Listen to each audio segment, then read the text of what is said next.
नमस्कार दोस्तों। आज का जो लेक्चर है हमारा वो है curve tracing Cartesian coordinate system के साथ। मतलब अगर हमारा जो समीकरण होगा वो एक्स तथा वाई के पदों में होगा। अब जो हम प्रश्नावली करने जा रहे हैं 5th ए गोखरू वाली जो बुक है नवकार पब्लिकेशन की, उस बुक से स्टार्ट करने जा रहे हैं। नवकार पब्लिकेशन डॉक्टर गोखरू वाली बुक है ना। अधिकतर हम इसी बुक का ही इस्तेमाल करते हैं। और वैसे आपको एक चीज याद दिला दूं, जिनको पता है उनको ठीक है, जिनको नहीं पता है वो याद रखें कि यूनिवर्सिटी जो होती है वो किसी बुक को प्रेफर नहीं करती। यूनिवर्सिटी नहीं कहती कि आप इस बुक से पढ़िए या उस बुक से पढ़िए। यूनिवर्सिटी सिर्फ दो चीजें बताती है आपको, सिर्फ दो जानकारी देती है। एक तो यूनिवर्सिटी आपको देती है सिलेबस, एक तो आपके पास होता है सिलेबस। सिलेबस में बताया होता है कि ये टॉपिक है, ये आपको पढ़ने हैं।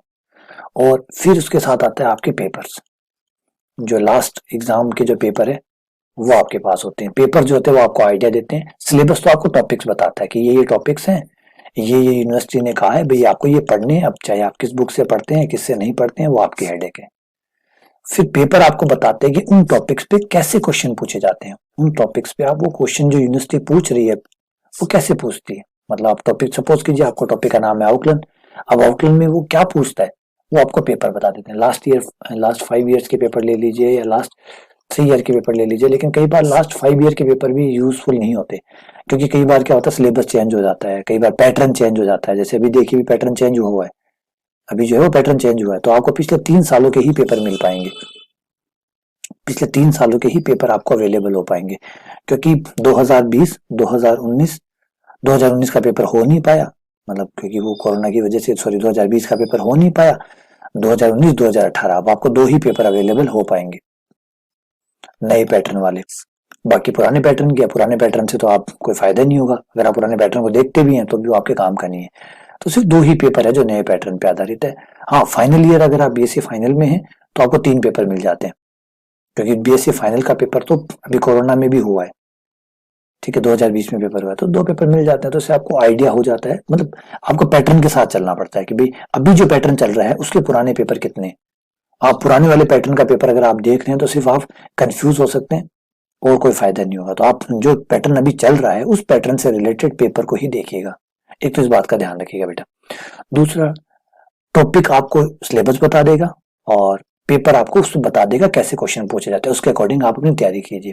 और जैसे मैंने बताया कि मैं नवकार पब्लिकेशन को फॉलो कर रहा हूँ, कोई जरूरी नहीं है कि हर कोई नवकार पब्लिकेशन को फॉलो करता है। कहीं और कोई पढ़ा रहा हो, कोई एमजीएस यूनिवर्सिटी में कोई और पढ़ा रहा तो हो सकता है वो सीबीएच की बुक फॉलो करता हो, कोई सीबीएच की बुक फॉलो करता हो कॉलेज बुक हाउस की, कोई जेपीएच की बुक फॉलो करता हो जयपुर पब्लिशिंग हाउस की, है ना। और कोई कृष्णा पब्लिकेशन की इस्तेमाल करता होगा, कोई एस चांद पब्लिकेशन की बुक को इस्तेमाल करता होगा।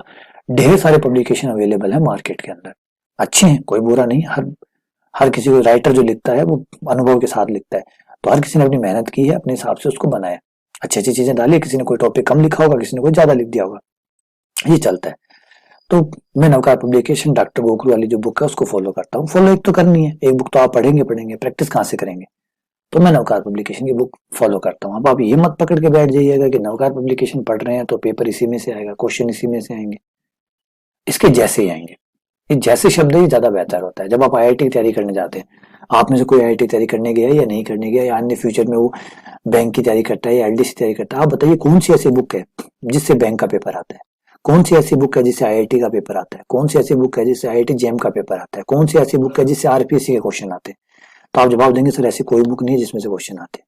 हर बुक अपने हिसाब से पढ़ाने की कोशिश करती है, लेकिन कोई भी, सपोज आपको पता है, आपको एक बहुत इंटरेस्टिंग बात यहाँ और बता देता हूँ। अगर आरपीएससी जो पेपर बनाती है हमारी राजस्थान पब्लिक सर्विस कमीशन, जो भर्तियां कराती है राजस्थान के अंदर, अगर इस आरपीएससी में अगर 10% भी किसी एक बुक से मिल जाते हैं ना, 10% भी, तो भी कोर्ट में जाके लोग एप्लीकेशन लगा देते हैं, रिट लगा देते हैं कि भाई 10% इसमें से आए हैं, इसका मतलब आरपीएससी ने इस बुक का सहारा लिया, इस बुक की मदद की है। तो वहीं पे पेपर के ऊपर क्वेश्चन चिन्ह खड़ा हो जाता है कि भाई ये 10 क्वेश्चन यहाँ से कैसे दे दिया आपने। तो बुक सिर्फ आपको आइडिया दे सकती है, तैयारी करने में मदद कर सकती है, लेकिन पेपर इस बुक से आएगा या उस बुक से आएगा वैसा नहीं होता। तो ये जब आप बड़े स्तर पे आ गए, अब आप स्कूल एजुकेशन में नहीं है जहाँ बुक भी आपको पकड़ाई जाएगी, बेटा ये बुक पढ़ो इससे ही पेपर आएगा, नहीं। और जब आप बड़े स्तर पे आ जाते हैं, बुक्स नहीं होती, बुक्स बिल्कुल नहीं होते, टॉपिक्स होते हैं, ये पढ़िए, ये तैयार कीजिए। चलिए अब हम ग्राफ बनाना लास्ट लेक्चर में हमने पढ़ा कि ग्राफ बनाने के लिए क्या क्या जानकारियां जरूरत होती है। अब मैं आपको कुछ एग्जाम्पल कराऊंगा, जिससे कुछ क्वेश्चन कराऊंगा प्रश्नावली के, जिससे आपको आइडिया हो जाएगा कि ग्राफ कैसे बनता है। एग्जाम्पल एक्सरसाइज 5th ए स्टार्ट करने जा रहे हैं आज हम। एक्सरसाइज 5th ए का क्वेश्चन नंबर 1 जो है वो ये है। क्वेश्चन नंबर 1 वो है y बराबर एक्स क्यूब। तो पहला क्वेश्चन है y बराबर एक्स क्यूब। बहुत छोटा सा क्वेश्चन है ये तो, और ये नॉर्मली अगर आपने वक्र रेखन ना भी पढ़ा हो तो ये डायग्राम आप बना सकते हैं। लेकिन अब हम वक्र रेखन जो हमने पढ़ा है अभी कि भाई ये जो जानकारी है कौन सी, सममिति, मूल बिंदु, अक्षों से प्रतिच्छेद, अनंत स्पर्शी क्षेत्र, इनकी मदद कैसे ली जा सकती है ग्राफ को बनाने में, वो पढ़ने वाले हैं। ठीक है, तो हम पहले समीकरण को पढ़ना शुरू करते हैं। सबसे पहला स्टेप आपको याद होगा, मैंने कहा था आप सममिति चेक करेंगे। सबसे पहला स्टेप होगा आप सममिति चेक करेंगे। नंबर 1 सममिति, सिमेट्री चेक करेंगे। सिमेट्री कैसे चेक करेंगे आप देखेंगे कि x की घातें सम है या नहीं है। तो जवाब है नहीं है, x की घातें सम नहीं है, x की घात 3 है जो कि सम नहीं है। x की घात सम नहीं है इसका मतलब y x के प्रति सममित नहीं है।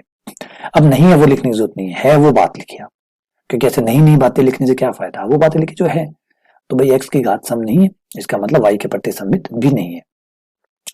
y की घात भी सम नहीं है इसका मतलब x के प्रति भी सममित नहीं है। हाँ, एक सममिति इसके अंदर है, वो कौन सी है, अगर मैं x को -x से तथा y को मैं अगर -y से रिप्लेस कर दूं तो मुझे इसमें एक सममिति नजर आती है। अगर मैं ये रख दूं, मैंने x की जगह -x रख दिया और y की जगह -y रख दिया, तो मैं देखता हूं कि एक चीज इसके अंदर नजर आ रही है। ये देखिए -x क्यूब, माइनस से माइनस दोनों साइड से कैंसिल हो गया, y बराबर मेरे आ गया x क्यूब। और ये आने का मतलब है कि समीकरण में कोई बदलाव नहीं आया, और जब समीकरण में कोई बदलाव नहीं आता तो आप विपरीत चतुर्थांश में सममित कहते हैं। आपने x को -x से बदला, y को -y से बदला, विपरीत चतुर्थांश में सममित है। इसका मतलब ये जो ग्राफ है अभी तो नहीं पता कैसा है, लेकिन एक बात पता चल गई है, एक बात आपको पता चल गई है, वो है कि ग्राफ का पहला और तीसरा क्वाड्रेंट एक जैसा होगा। ये ग्राफ जैसा भी होगा, आड़ा टेढ़ा हमें नहीं पता अभी फिलहाल, अभी सिर्फ हमें एक जानकारी मिली है कि भाई जो भी जैसा भी यहाँ जैसा बनेगा पहले में वैसा का वैसा ही आपको तीसरे में मिलेगा, और जैसा का जैसा यहाँ बनेगा वैसा आपको यहाँ मिल जाएगा।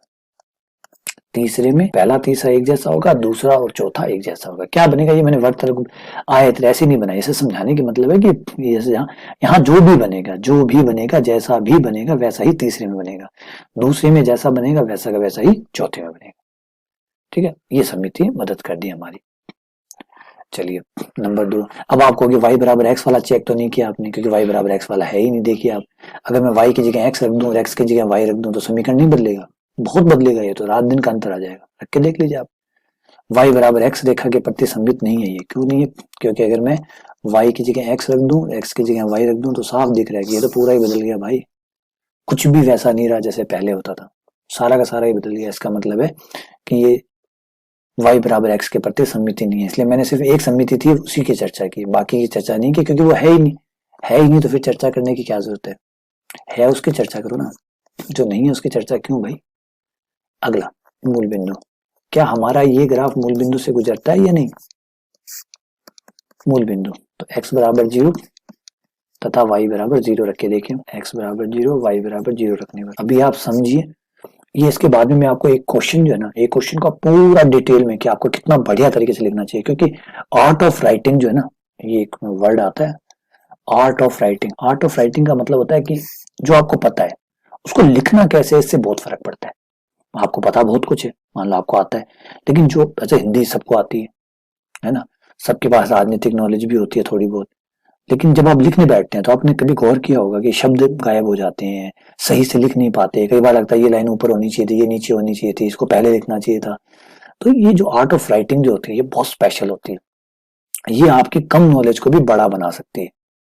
तो आपको पता है, जितने आपको चीजें पता है उनको कितने बढ़िया तरीके से प्रेजेंट किया जाए ये सीखना बहुत जरूरी है।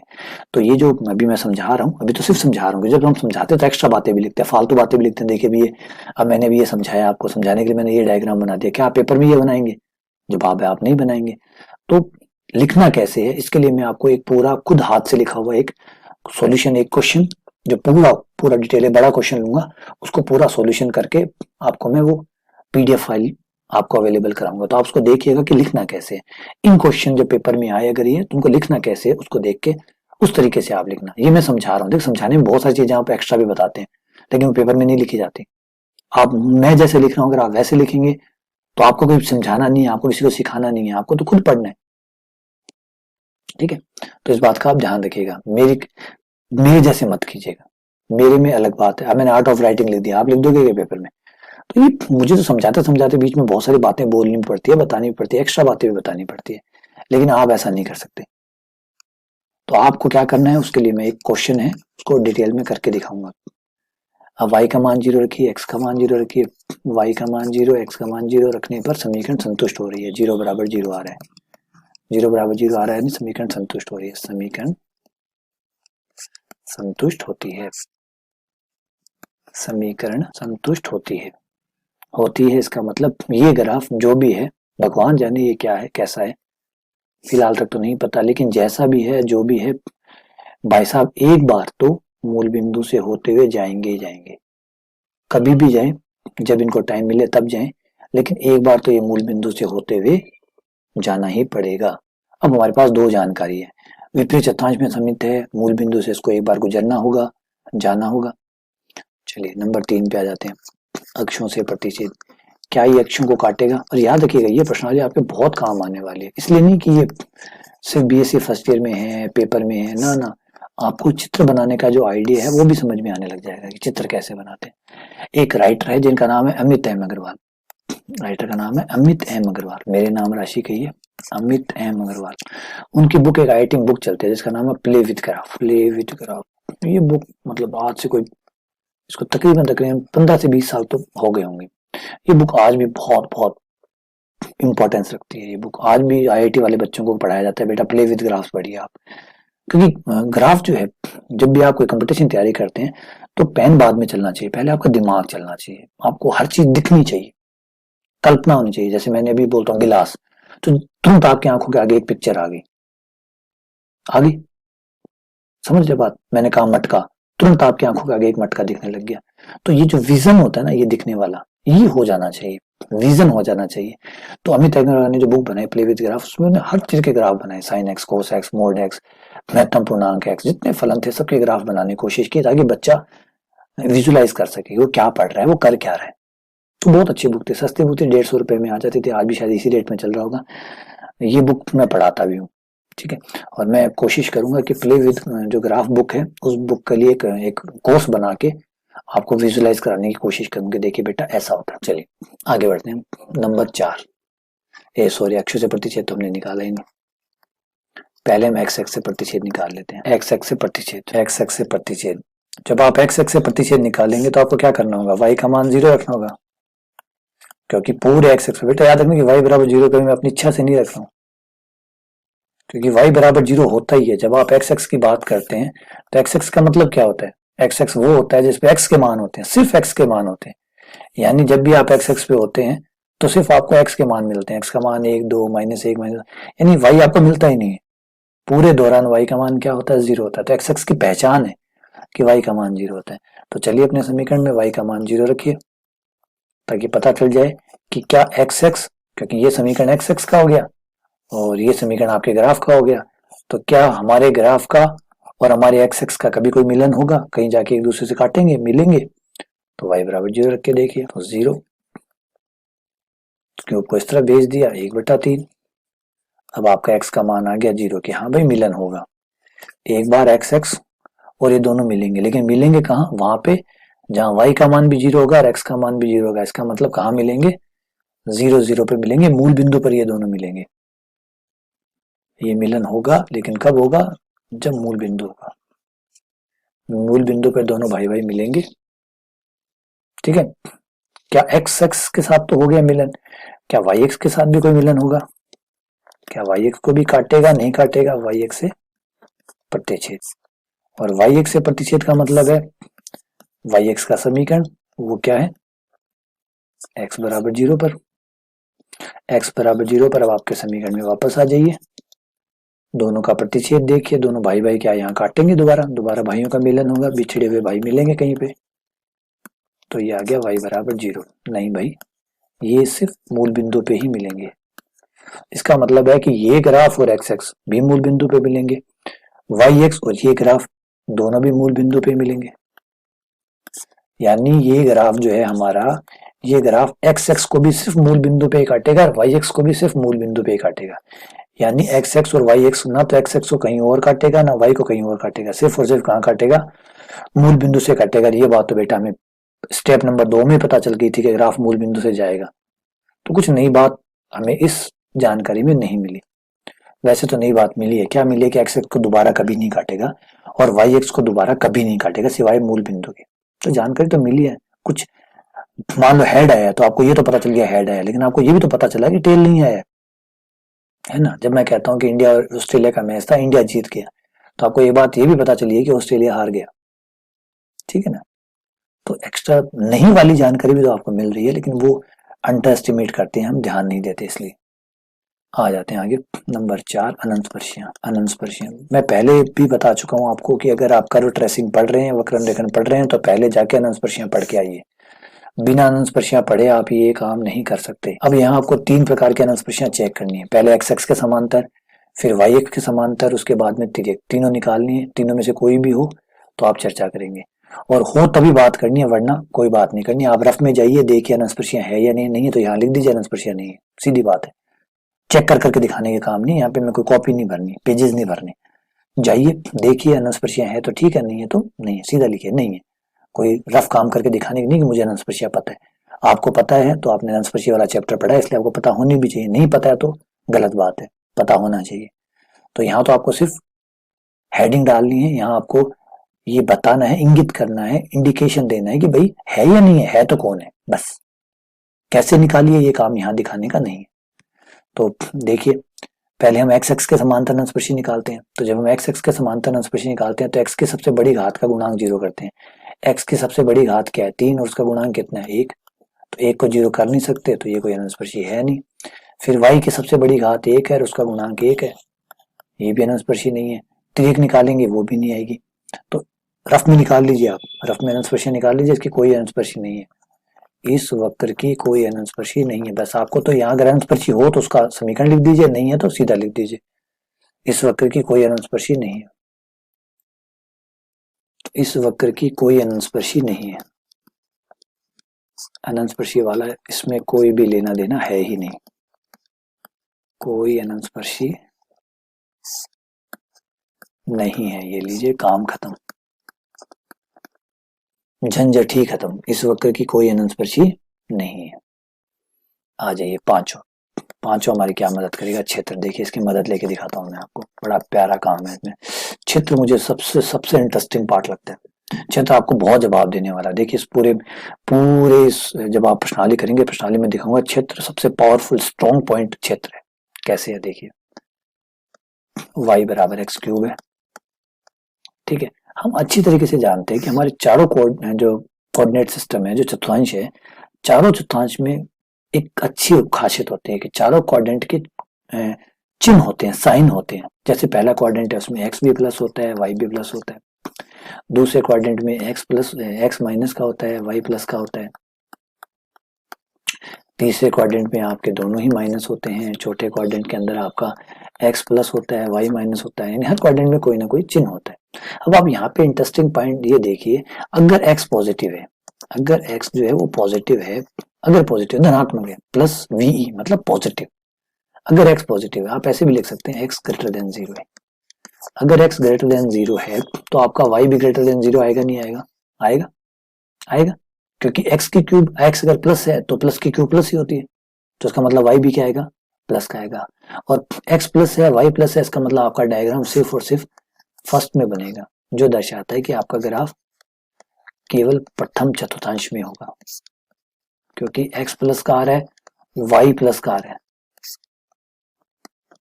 प्रथम चतुर्थांश में वक्र होगा। आपका जो ग्राफ है वो सिर्फ फर्स्ट क्वाड्रेंट में होगा। क्यों फर्स्ट क्वाड्रेंट में होगा, क्योंकि एक्स प्लस आया है तो एक्स प्लस रखा तो वाई प्लस आया। हाँ, अगर एक्स प्लस रख के वाई माइनस भी आता तो चौथे में भी होता, लेकिन अब दिख रहा है साफ कि अगर एक्स प्लस हुआ तो वाई प्लस ही आएगा, माइनस नहीं आएगा। नहीं आएगा तो पहले में बनेगा और ये वाला खाली रहेगा। ये वाला खाली रहेगा आपका। क्यों? क्योंकि y माइनस आ ही नहीं रहा। देखिए x प्लस रख के देखिए, मैंने प्लस के 2 रखे, y कितना है 8, माइनस का 8 आया क्या? नहीं आया। तो x प्लस पे y प्लस ही आ रहा है इसमें। समझ रहे हैं आप बात को? धीरे धीरे समझिए बेटा, तसल्ली से समझिए, समझना पड़ेगा, है ना। इसलिए जोर दीजिए दिमाग पे।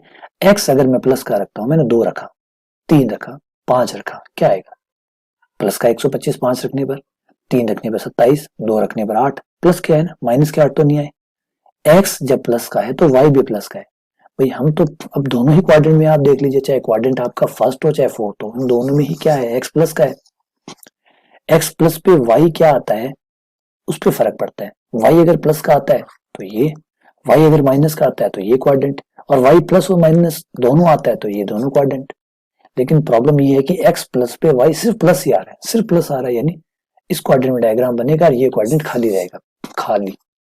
और हमारे पास पहली शर्त ये कहती है कि ग्राफ दूसरे और चौथे में सममित है, विपरीत चतुर्थांश में सममित है। तो अगर दूसरा खाली रह गया, चौथा खाली रह गया, तो फिर आपका ये भी खाली रह गया, ये भी खाली रहेगा, और ये अगर भरा हुआ है तो ये भी भरा हुआ है, क्योंकि ये दोनों सममित है। विपरीत चतुर्थांश में सममित है, जो पहले में बनेगा वो तीसरे में बनेगा। और दिखा भी देता हूँ आपको, एक्स माइनस का रख के देखिए बेटा, एक्स माइनस का रखिए। अगर एक्स माइनस का रखेंगे तो वाई किसका आएगा? क्योंकि 3 पावर है, 3 पावर माइनस को तो नहीं हटाती, 3 पावर माइनस को माइनस रहने देगी। तो अगर एक्स माइनस का है तो वाई भी माइनस का है, दोनों माइनस का। इसका मतलब ग्राफ तीसरे में है, तृतीय चतुर्थांश में ग्राफ होगा, तीसरे चतुर्थांश में आका वक्र है। हो गया। तो ग्राफ पहले और तीसरे में है, दूसरे और चौथे में नहीं है। तो आपको क्षेत्र ने क्या मदद कर दी जानने के लिए? ये मदद कर दी ग्राफ यहाँ होगा, यहाँ नहीं होगा, यहाँ होगा, यहाँ नहीं होगा। अब आपके पास सारे स्टेप है, आपने सारी पांचों चीजें निकाल ली। अब ग्राफ बनाने के लिए अब एक और आपको एक एक्स्ट्रा स्टेप और बता देता हूँ। अगर कभी आपको प्रॉब्लम हो तो आप इस एक्स्ट्रा स्टेप का इस्तेमाल कर सकते हैं। एक्स्ट्रा स्टेप एक और पद बता देता हूँ। आप छोटी सी टेबल, ये छोटी बोलने का मतलब ये नहीं है कि सिर्फ 2-3 शब्द डालें। छोटी टेबल का मतलब है कि ज्यादा बड़ी ना बनाए, 5 की, 6 की, 7 की, हजारों की नहीं बनानी। छोटे का मतलब फिलहाल 10 तक की आप कोई टेबल बना लीजिए, एक टेबल बना लीजिए एक्स और वाई की। लेकिन ये टेबल वाला काम भी क्या है कि सिर्फ छोटे छोटे ग्राफों में मदद करता है, बड़े ग्राफ में आप ये मदद नहीं ले सकते। अभी मैं आपको दिखाऊंगा कि कैसे। फिलहाल तो मैं आपको एक्स और वाई, ये टेबल है, वाई बराबर एक्स क्यूब है, इसमें एक काम कीजिए, कुछ एक्स के मान रख के वाई के मान निकाल लीजिए। जैसे आपने 0 रखा, 0 पे 0 आ गया, 1 रखा, 1 पे 1 आ गया, 2 रखा, 2 पे 8 आ गया, फिर थोड़ा सा एक और बना लीजिए, 3 रखा, 3 पे 27 आ गया। ठीक है, ये हो गया। आप एक छोटी सी टेबल बना लीजिए मदद के लिए। लेकिन क्या टेबल हमेशा बनाई जा सकती है? ना भाई, हमेशा नहीं बनाई जा सकती। जैसे हम ग्राफ ऊपर बढ़ते जाएंगे, हमारे ग्राफ कॉम्प्लिकेटेड होते जाएंगे, और कॉम्प्लिकेटेड ग्राफ में हम ये काम नहीं कर पाएंगे। एग्जाम्पल ले लीजिए, ये रहा। चलिए, x बराबर 1 है, बताइए y कितना आएगा? ट्राई कीजिए, ताकि मैं आपको समझा सकूं कि टेबल जो है वो हर ग्राफ में नहीं बनाई जा सकती। बताइए, निकालिए y का मान कितना आएगा। तो जवाब है बहुत जोर आने वाला है, ग्राफ बनाने से भी ज्यादा जोर आने वाला है y का मान निकालने। और अभी तक तुमने x बराबर 1 ही रखा है, x बराबर 2, x बराबर 3, x बराबर 4, फिर y का मान निकालिए, तो समझ में आ गया कितना जोर आएगा।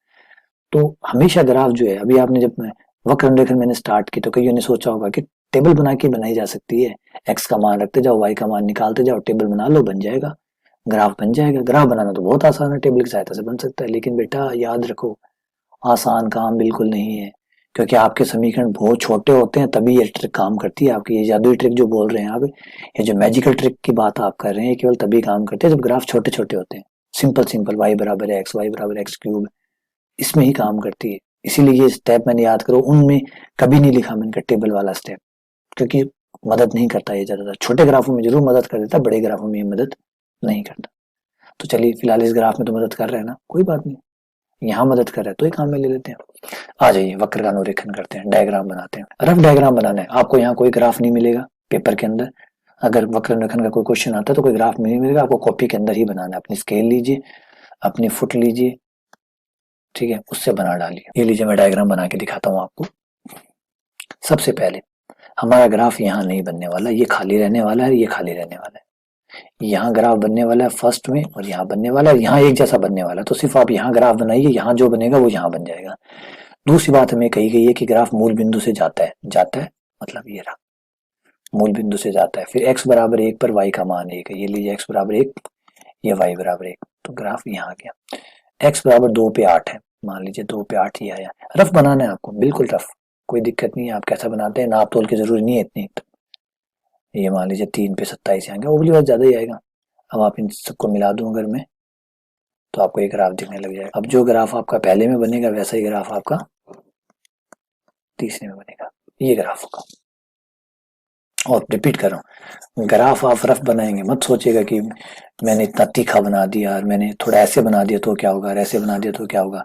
कोई दिक्कत नहीं, ऐसा बना दीजिए, ऐसा बना दीजिए। आप कोई नाप तोल के नहीं बना रहे, आप तो सिर्फ रूप दिखा रहे हैं उसका कि वो कैसा दिखेगा। अब वर्त है, मैंने ऐसे बना दिया, क्या ये वर्त नहीं है?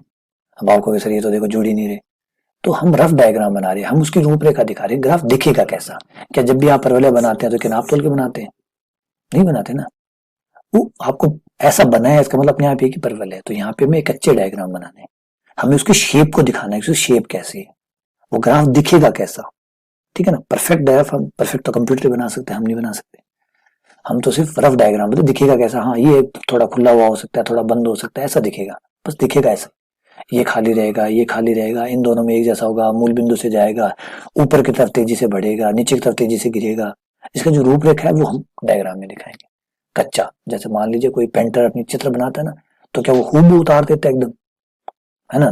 नॉर्मल आप पेंटर देखते हैं तो हूबहू नहीं उतार पाते, बस वो वैसा का वैसा उसके जैसा मिलता जुलता एक डायग्राम, उसका कच्चा डायग्राम बना देते हैं, बस यही हम कर रहे हैं। तो उम्मीद करता हूँ कि वक्र रेखन आपको बेहतर समझ में आ रहा होगा। फिर भी अगर आपको कोई डाउट है तो मुझे बताइएगा, थोड़ा आइडिया तो आपको इससे हो गया होगा। आप थोड़े से और अच्छे क्वेश्चन हम हैंडल करेंगे अगले लेक्चर में। चलिए बहुत बहुत धन्यवाद, शुक्रिया।